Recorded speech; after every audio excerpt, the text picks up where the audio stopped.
Alors nous sommes donc lundi, on est le 22 Adar, donc, et nous sommes arrivés d'Af Nun Zayin de Baba Batra Nun Zayin. On est à la nouvelle Mishnah, donc 8e ligne. Matnitin, la Mishnah enseigne Elo devarim sheyesh lahen hazaka, be elo devarim she'en lahen hazaka. La Mishnah va nous donner une liste de choses pour lesquelles il y a une hazaka, c'est-à-dire si un homme les fait et que les voisins ne disent rien pendant 3 ans, eh bien c'est une hazaka, c'est comme c'est acquis. Et d'autres qui n'ont pas de hazaka, et la Mishnah va nous donc donner la liste. Alors la première liste, Haya Ma'amid Behema Bahaser. Imaginons une résidence avec donc des appartements différents et une cour commune. Et voilà qu'un des voisins, il a acheté un animal ou deux, ou je sais pas, et il l'a mis dans la cour tout simplement. Ou bien un des voisins, il vient et construit un four dans une cour commune, il construit un four. Ou bien Rehaim, ou bien une meule, ou bien Vikiraim, ou bien un gaz, ou bien il fait un petit poulailler, il élève des poules. Venoten zivlo bahaser, ou encore il met zivlo, c'est-à-dire donc comme la poubelle. En fait, c'est pour un petit peu faire du fumier après. Alors tout cela, si un des, on va dire des copropriétaires ou des locataires, il met une chose dans la cour, ena hazaka, même si ça fait 3 ans qu'il fait ça, il ne peut pas prétendre comme quoi c'est une hazaka et personne ne peut l'en empêcher. Ce sont des choses qui ne font pas acquisition. La Mishnah dit tout simplement parce que les gens, ils ne sont pas marpides en général, les voisins, ils te laissent faire, mais un jour où ça dérange vraiment, il peut te dire, monsieur, moi je ne veux pas, tu n'as pas le droit, c'est à tout le monde, et donc tu ne peux pas rester ici. Et donc, même s'il est resté 3 ans, même s'il amène des témoins comme quoi ça fait 3 ans qu'il est là-bas, que l'animal est là-bas, que le four est là-bas, la meule, etc., eh bien ça n'enlève pas qu'on peut l'obliger à enlever ça d'ici. Aval, mais la Mishnah dit, Asa mehisa levhemto gavo asarat vahim, v'chen la tanud, v'chen la kadem, v'chen la dehaim.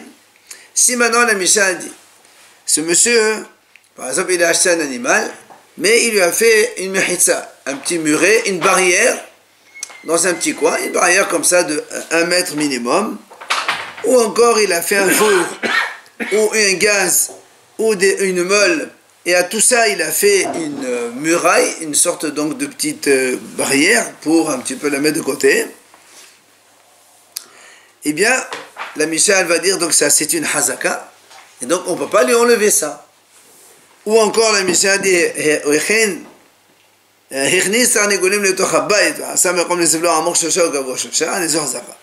si maintenant quelqu'un il a fait un poulailler dans la maison du prochain, et le prochain il dit rien pendant 3 ans, et ou encore il a fait un endroit pour sa poubelle ou son fumier, mais il a fait un endroit qui est profond du sol de 3 tfahim ou haut du sol de 3 tfahim, ça veut dire de 30 cm, c'est-à-dire il a fait un tas qui est vraiment assez haut ou assez profond, et que les autres n'ont rien dit, et que ça fait 3 ans qu'il est comme ça, alors il peut leur dire, c'est terminé, c'est acquis pour moi, vous ne pouvez pas m'empêcher de continuer à faire ça. Ça veut dire qu'il peut leur dire, comme d'habitude, il fait une ta'ana, ça veut dire qu'il peut leur dire, vous m'avez soit donné cadeau cet endroit-là, soit vous m'avez vendu cet endroit-là, ça fait 3 ans que je suis ici, donc c'est à moi. Voilà pourquoi donc on dit que cette fois-ci, la hazaka, elle est bonne. Alors, donc on a vu les 2 listes, ok? Viens maintenant, la Gemara, elle pose la question. Maïshena, Recha ou Maïshena Sefa? Moi, elle dit pourquoi dans le premier cas où il n'y a pas de muraille, il n'y a pas de petit muret comme ça, une barrière, tu as dit, c'est pas une hazaka, et parce qu'il a fait un mur, alors c'est une hazaka. C'est quoi la différence? Alors, Amar Ola, il dit Ola comme ça, réponse,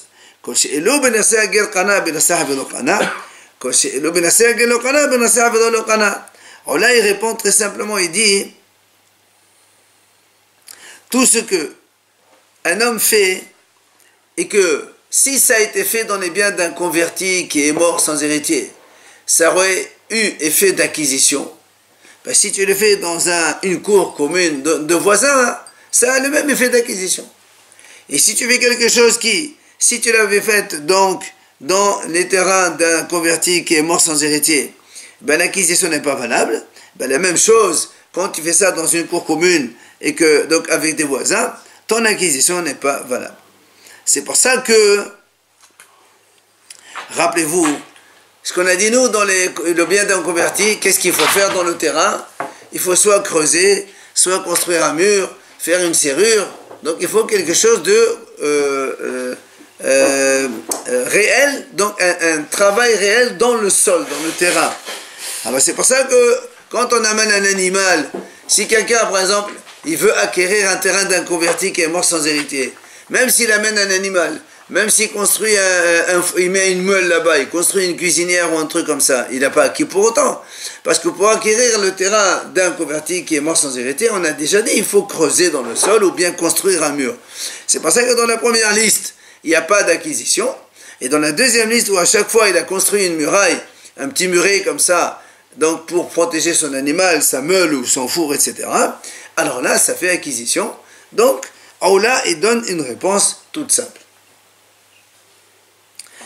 Mais malgré tout, Matkif la Rav Sheshat. Rav Sheshat, il vient objecter.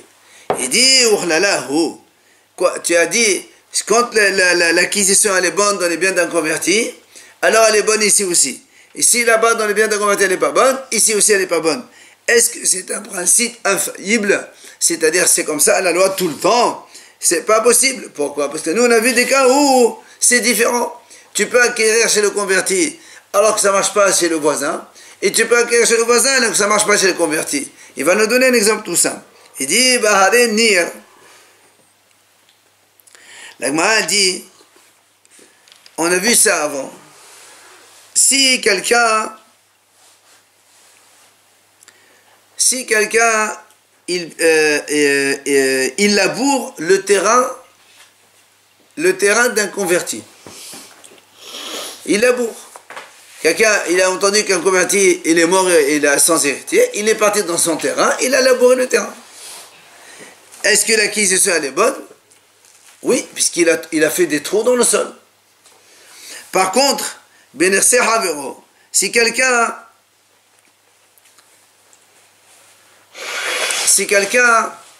il achète un terrain chez son prochain, d'accord, et nous on sait que quand on veut acquérir un terrain, même si on paye, il faut faire une hazaka dans le terrain. Tant qu'on n'a pas encore payé, il faut une hazaka. Et si ce monsieur il est parti par exemple labourer dans le terrain du prochain, eh bien l'acquisition elle n'est pas valable. On a vu déjà auparavant que le fait de labourer dans un terrain, ça ne fait pas acquisition. Dans un terrain vendu. D'accord? C'est pas ça que le roi a dit. Tu vois bien que ce n'est pas toujours parallèle. Dans les biens d'un converti, si on laboure, c'est acquis. Et dans les biens qu'on achète chez quelqu'un, si on laboure, ce n'est pas acquis. Parce que, rappelez-vous, la hazaka dans les biens d'un homme qu'on achète, ça c'est la hazaka qu'on avait au tout début de la Mishnah, comment on fait acquisition d'un terrain. Si quelqu'un il dit, voilà, monsieur, ça fait, tu es dans mon terrain, c'est à moi ici. L'autre lui dit, ça fait 3 ans que je mange des fruits. Ça fait 3 ans que je laboure le terrain. S'il amène 2 témoins, comme quoi pendant 3 ans il a labouré le terrain, c'est pas une preuve. Parce qu'on a vu avant, le monsieur il peut lui dire, moi je t'ai vu labourer, je me suis dit, bon, on s'en fout. Tant que tu manges pas les fruits, pour moi c'est pas un problème. Et donc labourer le terrain dans un bien d'un autre, ce n'est pas une preuve d'acquisition. Alors que labourer dans les biens d'un converti, c'est une vraie acquisition. Donc tu vois bien que un même effet n'est pas superposable pour les convertis et pour l'autre. Alors comment tu me dis ici, la Mishnah... Hein? Et s'il avait monté une muraille? Ah ça c'est obligé. Non, parce que la réponse qu'il a donnée lui, toute forme d'acquisition qui est bonne chez le converti, elle est bonne aussi chez le prochain. Alors là, elle vient ici maintenant objecter sur cette réponse. Ce principe n'est pas toujours bon. Donc tu ne peux pas me donner cette réponse. Et l'Agma donne une objection contraire. Là aussi il dit, le fait de manger les fruits. Quand quelqu'un il rentre dans un terrain, pendant 3 ans il mange les fruits. Et après l'autre, il vient et dit, monsieur, c'est mon terrain. Il dit, tu me l'as vendu. Il dit, où est la preuve? Il dit, ça fait 3 ans que j'ai des témoins, je mange des fruits. Ça, c'est une forme d'acquisition. C'est profiter du terrain qui fait Hazaka.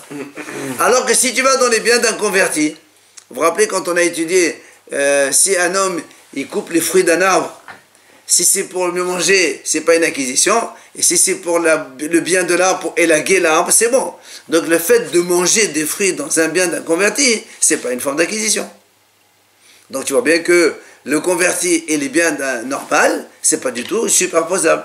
Alors comment on a, il nous donne une réponse qui n'est pas donc bonne pour l'instant. C'est pour ça que elle là, dans la dernière ligne, Amar Rav Nachman, Amar Rabba Baravo, il vient Rav Nachman au nom de Rabba Baravo, il donne une autre réponse. Il dit, en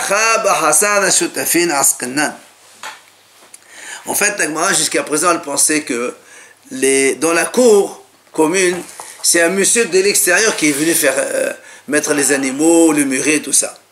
Maintenant il lui dit non.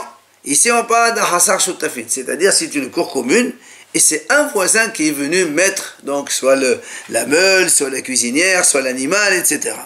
Et alors, la m'a dit, la m'a dit comme ça, les voisins entre eux, quand quelqu'un il amène un animal ou une meule, comme ça, tu amènes un stam comme ça, ils ne sont pas regardants. Ils te laissent faire, ils tolèrent. Mais si tu commences à construire une barrière, une clôture, alors là, ça les dérange. Et donc, ils ne sont pas d'accord. C'est pour ça que dans la mission, on a dit, tant que tu amènes les poules, l'animal, la meule, tout ça, sans rien, ça ne s'appelle pas acquisition. Mais si tu construis un muret et que les autres ne te disent rien pendant 3 ans, alors là, c'est une acquisition. Parce que si ils n'ont rien dit, ça veut dire donc, ils te laissent le droit de faire et c'est acquis. Il faut qu'il achète tous propriétaires des Amézotes. Hein? Ils sont quand même tous propriétaires des Amézotes. D'accord, on n'a pas dit non. Mais est-ce que tu as le droit de t'octroyer comme ça un morceau de résidence commune? On est dans une cour commune là. Ça veut dire que tu empêches l'accès aux autres maintenant. Il faut qu'il achète. Il faut qu'il leur dise, vous m'avez fait cadeau. Ou acheter s'il a la preuve. Et donc, l'Agma a dit, comme on vient de répondre, ça c'est la réponse d'Ahmad, le fait de mettre des animaux comme ça simplement, les gens, ils ne sont pas intransigeants, ils tolèrent, mais quand tu commences à mettre une muraille, une barrière, là, ils ne sont pas tolérants, et donc c'est pour ça que c'est différent. Même sur ça, l'Agma, donc elle vient objecter. Quand tu dis que les voisins entre eux, quand quelqu'un il amène quelque chose de nouveau, ils laissent faire, ils sont tolérants, il dit pourtant, nous on a vu dans une Mishnah, carrément, c'est marqué,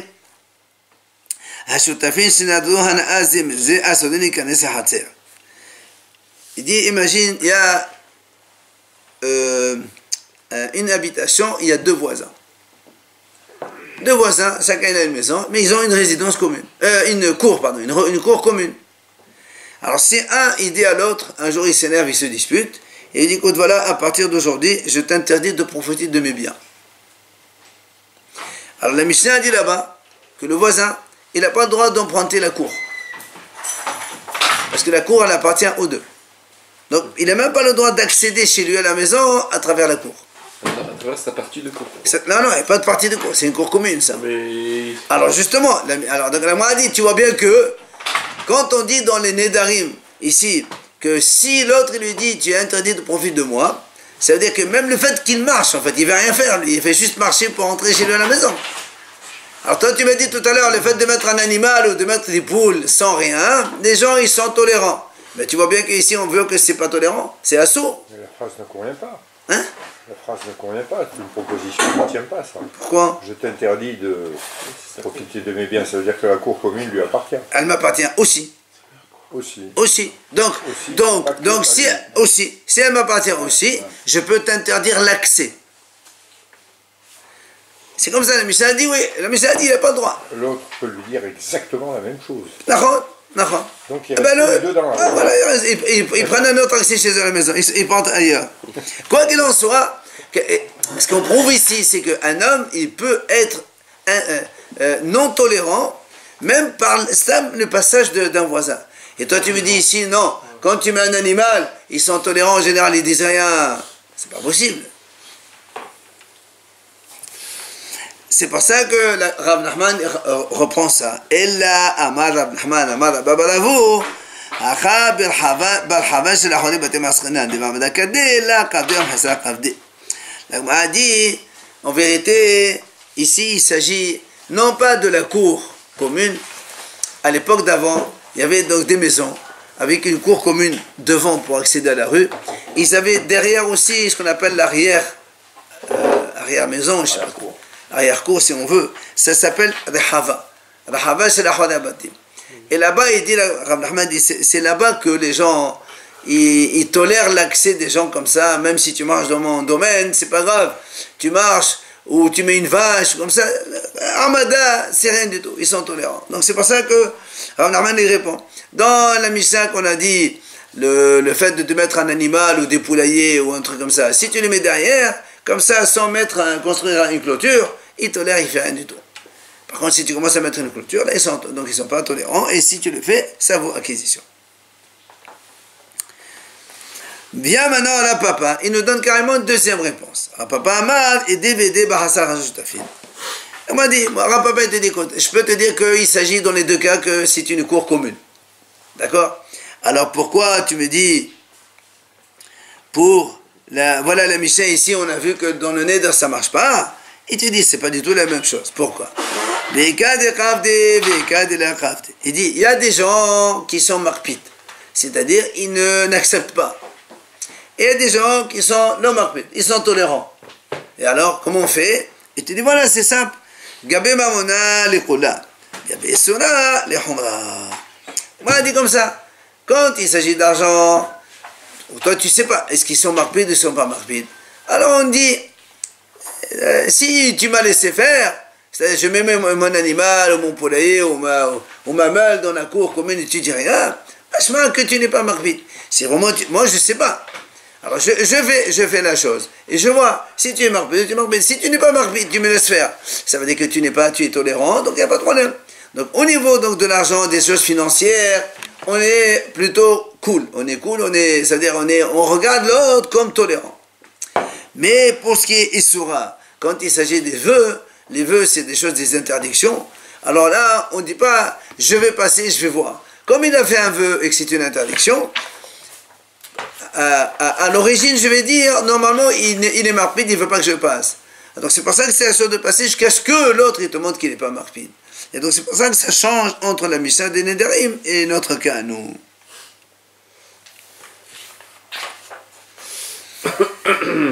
Viens, pardon? C'est pas comparable. C'est pas comparable, c'est deux choses différentes. Pour l'argent, on tolère, et pour la Mishnah, les Issourim, on ne tolère pas. Enfin, on tolère pas, on ne sait pas, mais on est marmire. Ravina Amar, les Olam, la Kavd. Viens, Ravina, il nous donne une autre réponse. Il dit en vérité, on va considérer les gens toujours, la Kavd, ils sont tolérants. C'est-à-dire, les gens, ils ne regardent pas. Si tu mets tes animaux, tes poules, tout ça, ils ne disent rien du tout. Ah, alors pourquoi dans la Mishnah on a fait une différence, que tu fasses un mur ou pas un mur? Il dit, Vehamani Rabbi Eliezer Hiditania. Rabbi Eliezer Omer Afilu Vitur Asur B'Mudar Hana'a. Il dit, Ravina dit comme ça. En vérité, donc les gens, ils sont pas marpides, c'est-à-dire que tu peux mettre tes animaux, et même dans les vœux aussi, on n'est pas marpide. Alors pourquoi dans le Darim on a dit que c'est Assour? Parce que c'est Rabbi Eliezer qui est l'auteur de cette Mishnah. Qu'est-ce qu'il nous dit Rabbi Eliezer? Il dit, Rabbi Eliezer dit comme ça. Afelu vitur asur de mudahana. Rabbi Eliezer dit comme ça. Quand il y a un problème de neder, d'accord, de neder, même quand il y a un vœu, le vitour il est interdit. C'est-à-dire tu ne peux pas laisser de ton droit. Il donne, Rajbam il ramène ici un exemple. Hein, dans un cas de neder. Laisser de son droit. Il donne un exemple. Moi, je vais chez un épicier. Je demande 1 kilo de sucre. Bon, avant, c'était à la chose. Il me met 1 kilo. Il rajoute 2, 3 grammes, 4 grammes. Et c'est comme ça qu'ils font les commerçants. Il est vite, c'est ça, il laisse. Maintenant, si ce monsieur, il a fait un aide contre moi que je n'ai pas le droit de profiter de ses biens. Rabbi Eliezer dit, je paye 1 kilo de sucre, il n'a pas le droit de rajouter une miette de sucre de plus. Parce que lui, s'il a fait neder, il n'y a pas de vitour. C'est ce qu'il dit Rabbi Eliezer. Vitour, il n'y a pas. Dans le neder, attention, normalement il faut être mévater tout le temps dans la vie. Ouais. Mais si on est dans un neder, un cas de vœu, alors tu n'as pas le droit. Alors c'est pour ça là aussi c'est pareil. En vérité, les gens, ils ne sont pas marpides. Donc tu peux mettre tes animaux, tes chiots, les poules, le four, la meule, ce que tu veux, tu mets, on est tolérants, les gens, une fois moi, une fois toi, c'est pas un problème. Mais quand il s'agit d'un neder, ça n'existe pas la tolérance. La tolérance, justement, le vitour, la tolérance, ça n'existe pas.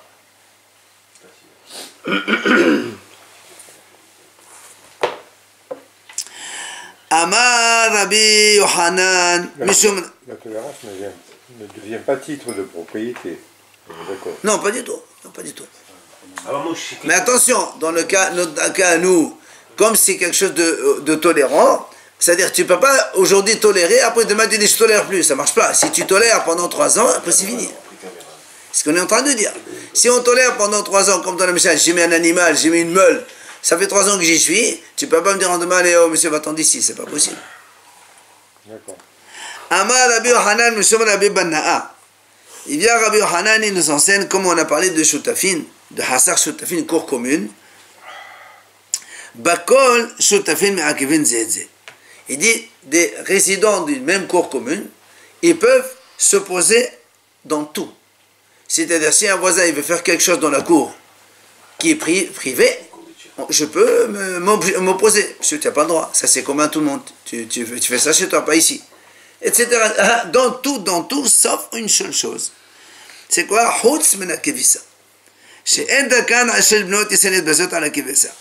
Il dit parce que, il dit à l'époque, il avait le linge à la main. Alors, les femmes, qu'est-ce qu'elles faisaient? Elles allaient dans le fleuve et elles lavaient là-bas le linge. Seulement, quand les femmes elles lavent, avec les efforts de frotter, trucs et ça, elles se découvraient un petit peu. Et c'est assourd. Alors, c'est pour ça qu'on dit, quand maintenant, les voisins entre eux, sa femme, elle vient, par exemple, pour laver le linge dans la cour commune, il ne peut pas lui dire, non, monsieur, tu n'as pas le droit. Pour éviter que les femmes s'exposent au public, elles font ça dans leur cour commune. Une fois la femme de l'un, une femme de l'autre, mais ou bien les femmes entre elles, elles font, comme ça pour éviter justement qu'il y ait donc un risque que les gens voient les nudités des femmes. D'accord? Dans les rues, devant le fleuve, tout le monde va passer, ils vont regarder, c'est sourd. Au moins ils font ça, et ça ils ne peuvent pas s'opposer. Si un jour la femme elle vient, elle descend avec ses filles ou un truc comme ça pour laver le linge dans la cour, il ne vient pas un voisin et dit, monsieur, moi je ne suis pas d'accord. Tiens, d'accord, on s'en fout de ton désaccord. Ça c'est un droit que les Hachamim m'ont donné pour que justement il y ait cette pudeur et pour éviter le risque que les gens ils voient donc justement des femmes découvertes. Donc tout à l'heure, quand on a dit de c'est des objets à l'intérieur, On a dit, je peux m'opposer. on peut s'opposer. Je peux m'opposer. Tu veux mettre ton truc? Je dis, monsieur, moi ça me dérange. Mais c'est bien d'être non plus...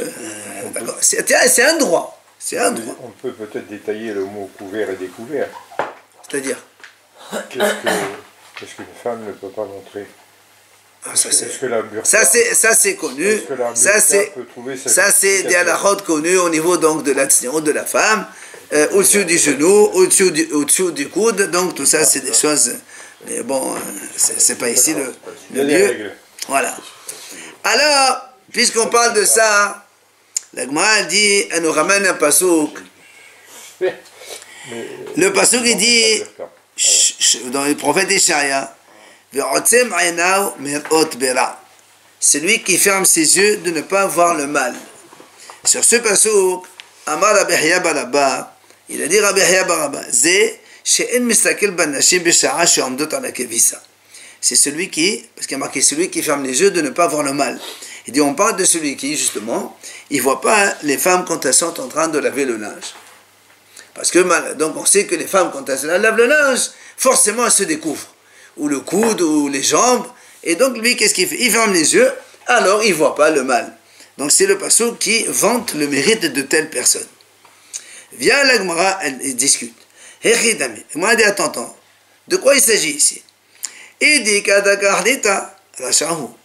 si ce monsieur qui passait par là, il a un autre chemin pour arriver à sa destination, il passe par ce chemin où il y a des femmes, même s'il ferme les yeux, c'est un rachat, pourquoi tu passes par là? Il y a un autre chemin, pourquoi tu prends le risque de passer à côté des femmes? Maintenant, si tu me dis, s'il n'y a pas un autre chemin, il n'y a que ça, Anousu, c'est un cas de force majeure. Qu'est-ce que tu me dis? Celui qui fasse et qui ferme les yeux et pour ne pas avoir le mal. Et ça, on n'y peut rien. Alors, il dit, Léolam, délicat de Kahdit. En vérité, l'Agma a dit, il n'y a pas d'autre chemin. Il n'y a pas d'autre chemin. Il est obligé de passer par là. Il n'y a que ce chemin pour aller à sa destination. Maintenant, on dit malgré tout, il aurait dû tourner la tête en marchant. Quand il marche, par exemple, tu sais que la femme est à ta gauche, ben tu regardes de côté droit tant que tu passes de ce côté-là, jusqu'à ce que tu dépasses les femmes. Après, tu peux regarder là où tu marches. C'est un peu le problème que nous avons en ce moment, enfin aujourd'hui, dans les rues, dans ces villes-là où dès qu'il commence à faire chaud, il y a un gros problème. Donc, d'accord? Donc il faut tourner un petit peu les yeux, monsieur. C'est pas rien. Ou bien il faut emprunter des petites ruelles où il n'y a pas trop de... Ok? On regarde ses chaussures, c'est plus simple. Oui, malheureusement, aujourd'hui, même quand tu regardes en bas, il y a toujours des problèmes. Bon. Il y a Rabbi Yohanan, il a posé la question de Rabbi Banna'a. Il lui a dit, Halouk, Shetalmid Chacham, Ketsad. Comment on peut imaginer, Halouk, à l'époque, c'était la tunique. La tunique, comme une sorte de djellaba qui recouvre les gens. Il dit, comment c'est un Talmid Chacham? Il dit, voilà, c'est facile. Tout celui dont on ne voit pas la chair de haut en bas. Oui, ça veut dire que les gens, ils se couvraient jusqu'à leurs pieds, quoi. Les hommes? Oui, les hommes. C'était la djellaba, c'est la djellaba de l'époque. Et les bras? Ah bah, c'est bataille. Ils disent, Chachamim, des fois, ils devaient marcher pieds nus, et donc ils doivent être couverts au point de ne pas voir qu'ils sont pieds nus. Donc il faut que ce soit vraiment... Oui, bon, c'est pas évident. Maintenant, il dit...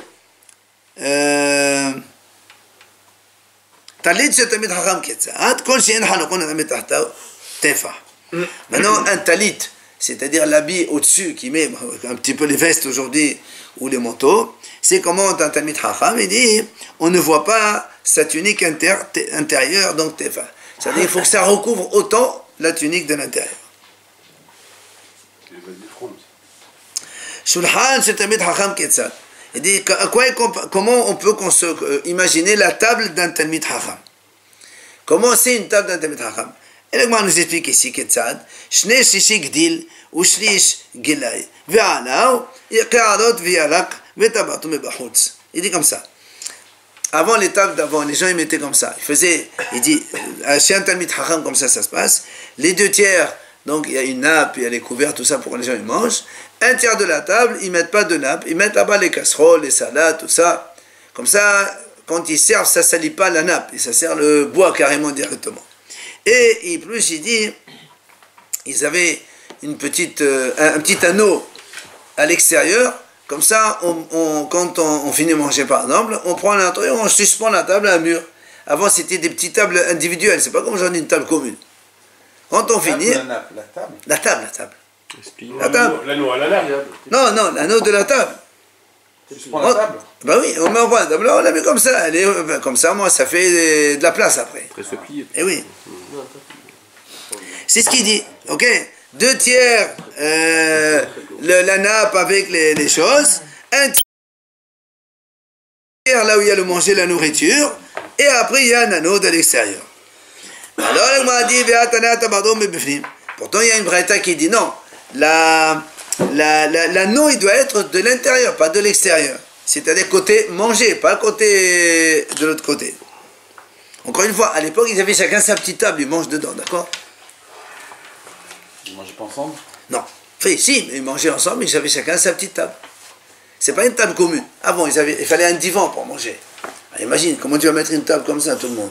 Alors, chacun avait sa petite table. Ils mangeaient à côté sur la gauche. Pourquoi c'est particulièrement significatif des Mircham? Des Talmid Chacham? Des photos. Non, parce qu'il dit, la table des Rishaïm, c'est tout mélangé, enfin, c'est un peu pagaille, quoi. Alors, il m'a dit, pourtant, on a vu que l'anneau, il est à l'intérieur. Il m'a dit, là, il dit, en fait, ça dépend. S'il y a des enfants à la maison, l'anneau, il ne doit pas être à l'intérieur, il doit être à l'extérieur. Pourquoi? Parce que le monsieur, quand il mange, il y a son fils qui vient, et il commence à papa, il commence à tirer l'anneau, et hop, il va tout renverser. Alors, on met l'anneau de l'extérieur. Et quand il n'y a pas d'enfant, alors on met l'anneau à l'intérieur. Hein? Et la photo avec l'anneau. L'anneau sur la Bah oui, il y a l'anneau. Mais non, sur la table, pour suspendre la table. Intérieur, extérieur de L'intérieur, c'est De la l'intérieur, côté manger. Côté le monsieur qui mange. L'extérieur, côté l'extérieur, de l'autre côté. Les pieds sont rétractables. À l'extérieur de la maison. Hein? À l'extérieur de la maison. Non, de moi je mange. C'est vers moi, intérieur. L'extérieur, c'est de l'autre côté. Là-bas où il y a les... Ma petite table, j'ai une table pour manger. Hein? L'extérieur, c'est là où il y a le... Soit devant moi, soit en face de Sur la table. Oui, sur la table. Il y a un anneau ici pour quand je finis. Voilà, ou là-bas, exactement. Ou là, on m'a dit, ou bien, Viba et Tema, ou bien je peux te répondre d'une autre réponse. Les pieds sont rétractables. Je sais pas. Ils sont 8 dans la famille, ça fait 8 tables. Oui, c'est comme ça avant.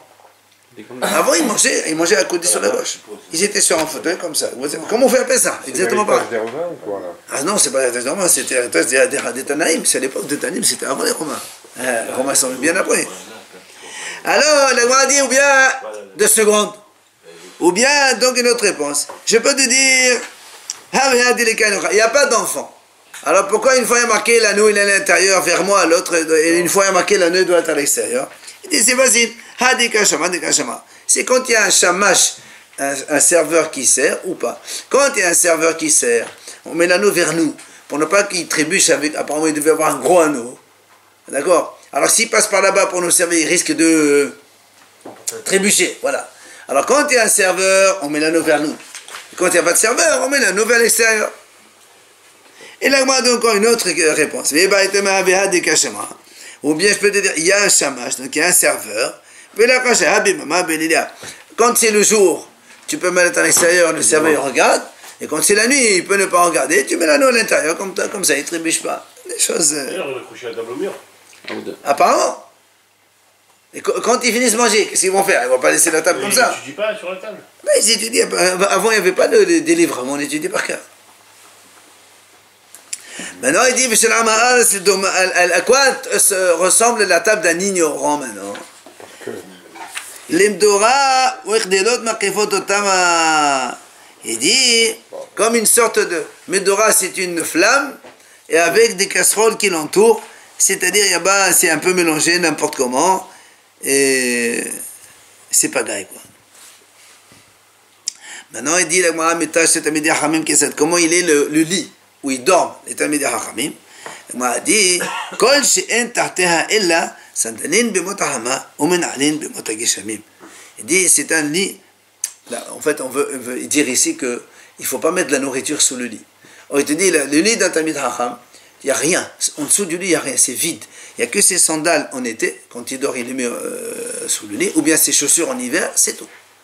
Alors que Vishalam Ha'ames Domale Otsad Balous. C'est le lit d'Aramaas, c'est comme un dépôt de nourriture. Il y a plein, il cache tout en bas. Alors c'est pas bien de mettre la nourriture sous le lit, dormir dessus. C'est-à-dire qu'au niveau des habits, c'est bien pareil alors, si on ne pose pas la question. Certainement. Oui, parce qu'on sort dehors. Alors donc. Ouais, mais arrête, si mettez sous le lit, c'est quel intérêt? Je sais rien, moi. On va mettre sous le lit, alors. Ouais. La nourriture. Il met tout là-bas, il met tout là-bas. Que ça, comme ça, mettez les pommes, les oranges. Alors, on démarre juste la petite histoire. Puisqu'on a parlé de Rabbi Bana'a. Rabbi Bana'a, Hava Kame'ain Me'ata. Mitsayin Me'ata. Rabbi Bana'a, il avait une fonction. Et quand il trouvait des tombes, il essayait de signaler des tombes. Comme ça, les Kohanim font attention de ne pas rentrer dans des mythes, là où il y a des tombes pour l'impureté. Kimata le Ma'ata d'Abraham. Il est arrivé à la Me'arat HaMechpelah, où il y avait Abraham qui était enterré là-bas. Il a trouvé Eliezer, le serviteur d'Abraham, il était à la porte du cimetière, quoi, où ils étaient enterrés. Il dit, qu'est-ce qu'il fait Abraham maintenant? Il est dans les bras de sa femme Sarah. Enlacé dans les bras de sa femme Sarah. Et elle regarde un peu ses cheveux.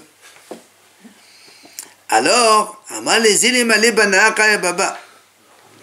il dit, s'il te plaît, va lui dire que Bana'a, il parle de lui, je suis à la porte, je veux entrer pour justement limiter les endroits où ils sont enterrés pour faire la méditation pour que les Kohanim Amal, les léoul.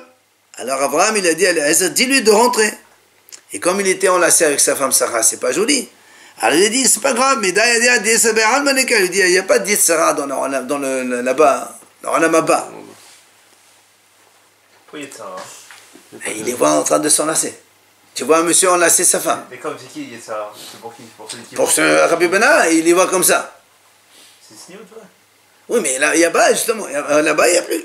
Il pouvait voir. Voilà. Aïn Venafar. Donc il est entré, il a regardé aussi les limites de la chose, et il a donc fait les limitations, et il est sorti. Kimata le Ma'ata de Adam Arishon. Quand il est arrivé maintenant, parce que là-bas, on sait que dans la Me'arat HaMachpelah, il y a Adam et Chava, Abraham et Sarah, Yitzhak et Léa, Yitzhak et Ephraim, Yaakov et Léa. Il y a les quatre, donc les trois patriarches plus Adam et Chava. Il est arrivé dans la grotte de Adam Arishon.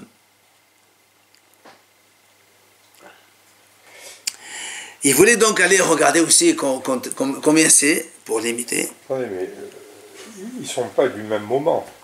Non, celui ils sont... qui est enterré et celui qui voit. Ah non, pas du tout. Ils ne sont pas à la même époque. Ah, pas du tout. Lui, il est en train d'aller voir des morts, là. Lui, le Rav. Non, mais Et oui, il voit, bien sûr. C'est la même période. Non, ça veut dire qu'il a traversé un certain espace. Ah ouais, non, mais il voit là-bas, il voit les morts, il discute avec les morts. Ah, Eliezer, il est mort aussi, comme Abraham Avinu. Ils sont morts déjà Et depuis... il peut tenir un discours avec Ah voilà, il n'y a pas de problème. Non, mais le plus beau que les Hachamim disent... Il est loin derrière. Hein. Les Hachamim, ils disent que le plus beau, c'est qu'on voit qu'Eliezer, il surveille Abraham et Sarah, même là-bas, il est devant la porte, il est toujours là. Eliezer aussi, c'est un grand sadique, c'est pour ça que c'est pas une... Bon, on finira demain parce qu'on est en retard. En fait,